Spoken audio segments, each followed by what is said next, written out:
কর্মব্যস্ততার জীবন শুরু হয়ে গেছে। কারণ কারণ পুজো যে চলে গেছে। কিন্তু এই মনটাকে কি করে বোঝাই? এই মন তো এখনও আটকে আছে অষ্টমীর দিন জল খাবার আর ভাইফোঁটার দিন দুপুরের মাংস ভাতে। তাই ভাবলাম আজকে আর মনটাকে কষ্ট দেব না।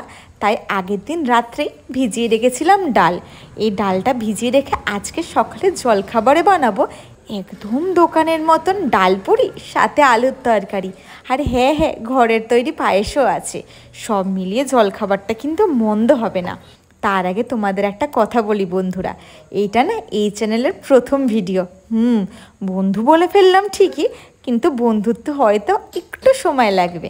কিন্তু হ্যাঁ, আজ নয়তো কাল ঠিক তোমাদের বন্ধু হয়ে উঠবো। তার জন্য আজকে বন্ধু বলেই ফেললাম। আর ওই ভেজানোর ডালে সাথে প্রেসারে দিয়ে দিলাম জল, জিরে গুঁড়ো, আর তার সাথে দিয়ে দিলাম হিং, আর পরিমাণ মতো নুন দিয়ে বসিয়ে পড়লাম সিটি দেওয়ার জন্য। আর একটা শুকনো খোলায় সমস্ত ধরনের গোটা মশলা, যেমন তেজপাতা বলো, শুকনো লঙ্কা, গোটা গরম মশলা, আর তার সাথে জিরে, মৌরি, সমস্ত হালকা করে টেলে নিয়ে এবার গুঁড়ো করতে হবে। আর গুঁড়ো করার আগে ভাবলাম পায়েসের জন্য বসিয়ে দিয়ে দুধ, হ্যাঁ দুধটা জাল দিতে বসিয়ে দিয়েছি। আর এদিকে মশলাটাও গুঁড়ো করে নেবো, একসাথে দুটো কাজ হয়ে যাবে। কি বলো? যতই বলো তাড়াতাড়ি কাজ করতে গেলে কিন্তু এরকম করতেই হয়, নালে তো বোধহয় অনেক দেরি হয়ে যাবে। এই দেখো মশলাটা একদম মিক্সারে না ভালো করে ফাইন করে গুঁড়ো করে নিয়েছি। আর এই মশলাটা কিন্তু খুব ইম্পর্টেন্ট, সব কিছুতে লাগবে। আর দুধটা যখন ভালো করে ফুটে এসেছিলো, ওর মধ্যে হালকা ধুয়ে রাখা গোবিন্দভোগ চাল দিয়ে দিলাম। এবার চাল আর দুধ ফুটতে থাকুক, ততক্ষণ আমি একটা মিক্সচারের মধ্যে আদা আর তার সাথে কাঁচা লঙ্কা পেস্ট করে নিচ্ছি। এবার আলুর তরকারি করব বলে কেটে ফেললাম আলুগুলো ডুমু ডুমু করে। এইভাবে আলু কাটলে না বেশ ভালো সিদ্ধও হবে আর দোকানের মতন ফিলও আসবে। ততক্ষণে ডালও সেদ্ধ হয়ে গেল। এবার ডালটা দিয়ে জল ঝরিয়ে হালকা ঠান্ডা হতে রাখলাম। আর দাঁড়াও, ভেবো না একটা কাজ একসাথে করি, অনেক কাজ করতে হয়। এইদিকে আটা মাখতে বসিয়ে দিলাম, আটা না সরি ময়দা। আর ওর মধ্যে ময়াম দেবো বলে দিয়ে দিলাম সাদা তেল, পরিমাণ মতো নুন আর হালকা চিনি। সমস্তটা একসাথে বাইন্ডিং করতে হবে। দেখো এরকম তেল দেবে যাতে হয় হাত একটু দলা দলা মতন হবে। তারপরে ওর মধ্যে গরম জল দিয়ে ভালো করে ডোটাকে মেখে দিলাম। আর ডোটা যখন সফট করে মাখা হয়ে যাবে একটু চাপা দিয়ে রেখে দেবে। আর ততক্ষণে দেখবে তোমার এদিকে পায়েসও রেডি হয়ে আসবে। এবার চিনি দেবে। আর যদি কাজু কিশমিশ যখন দেবেন, আমি কি করেছি হালকা বাটারে একটু কাজু আর কিশমিশ টস করে নিয়েছি।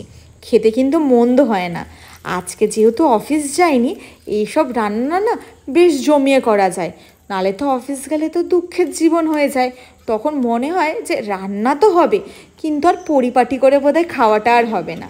যতই বলো মেয়েদের জীবন যথেষ্টই কঠিন। দেখতে মনে হয় সে অফিসে কাজ করে, ঘরে কাজ করে, কিন্তু সেই জানে তাকে কতটা ব্যালেন্স করে চলতে হয়। হ্যাঁ, ঘরের কাজ তো এমনিই অনেক থাকে, যাই বলো না তাই বলো, আর তার উপরে অফিসের কাজ।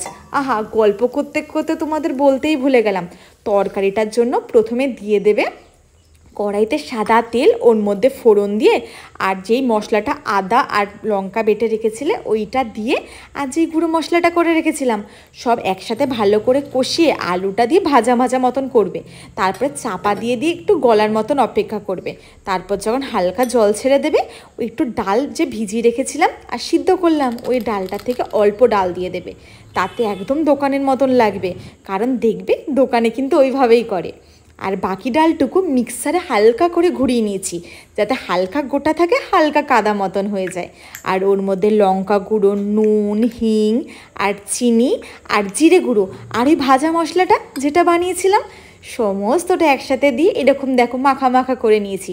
আশা করি তোমরা বুঝতেই পারছো। আর এইবার যে আটা মেখে রেখেছিলাম ওটা বাটির মতন করে গোল করতে হবে, পেটের মধ্যে পুর যাবে তো, তাই একটুখানি গোল করে নিয়ে ওর মধ্যে স্টাফিংটা ভরে দেবে। এইভাবেই তৈরি হয়ে যাবে আমাদের ডাল পুরি। দেখতে মনে হলেও কঠিন, জিনিসটা কিন্তু ভারী সহজ। আমিও অনেকবার বানিয়েছি, প্রথম প্রথম ভাবতাম একটু বোধহয় কঠিন হবে, কিন্তু বানাতে বানাতে বুঝতে পারি কোনো কিছুই কঠিন না, চাইলে সবই সহজ। আর এই দেখো এরমভাবে বানিয়ে ফেললাম। প্রত্যেকটার মধ্যে এইভাবে পুর ভরে ডো করে নিলাম। বেশিটা বানাইনি, খাওয়ার লোক তো খুবই কম, শুধু শুধু বানিয়ে নষ্ট করে লাভ নেই, তাই যেইটুকুনি খাবো সেইটুকুনিই বানিয়েছি। তোমরা ওইভাবে বানাবে। আর এখন সমস্ত ডোগুলো একদম টুকটুক করে রেডি হয়ে গেছে। আর এইগুলো রেডি করে ততক্ষণ দেখছি আমার ডালের কি হালকা চিনি দিয়ে দিলাম। আর নামানোর আগে গরম মশলা গুঁড়ো দিয়ে দেবে, যদি ঘরে বানানো থাকে ঘরে বানানো, নালে কেনাই। আর হালকা ডালগুলোকে না একটু গুলিয়ে দিচ্ছি, তাতে একদম ঝোলের ঘনত্বটা বাড়বে। ব্যাস, পায়েসও রেডি, তরকারিও রেডি। এবার শুধু ভাজবো হচ্ছে ডালপুরি। একটু হালকা হাতে চাটুতে না, এই মানে বেলুনিতে একটু তেল মাখিয়ে বেলুন চাকিতে এগুলো বেলে নেবে। বেশি করে বেটতে হবে না, বেশ ভালোই দেখতে হবে। আর দেখবে ফাটবেও না। আমারটা ডালটা উপর দিয়ে দেখা গেল একটাও কিন্তু ফাটেনি। এবার কড়াইতে যখন তেলটা গরম হয়ে যাবে দিয়ে দেবে ডালপুরি। ব্যাস, এবার এপিঠ ওপিঠ করে ভাজা হতে হতে এইদিকে ততক্ষণ আরেকটা বেলে ফেলছি। অভ্যাস হয়ে গেছে জানো, কারণ অফিস যাওয়ার সময় যখন হুড়াহুড়ি করে কাজ করি না, মানে একদিকে গ্যাসে চাপিয়ে অন্যদিকে বোধহয় মশলা করছি, আবার ওইদিকে মশলা করতে করতে চলে যাচ্ছে রান্নাঘরে আরেকটা জিনিস করতে। এই করতে করতে অভ্যাস হয়ে গেছে। ছুটির দিনেও যেন ভুলে যাই যে আজকে আমার অফিস নেই, আজকে ধীরে সুস্থে কাজটা করতেই পারি। ওই বলে না, মানুষ অভ্যাসের দাস, আমার হয়েছে ঠিক সেম অবস্থা। আর দাঁড়াও, এসব গল্প করতে করতে আবার বলি, এবার এপিঠ ওপিঠ করে যখন ভাজবে দেখো কি সুন্দর দেখতে হয়েছে, একটাও ফাটেনি। আর ওইদিকে পায়েসটার উপরে দেখো পুরো সর পড়ে গেছে। এই পায়েস খেতে কিন্তু অসাধারণ হবে।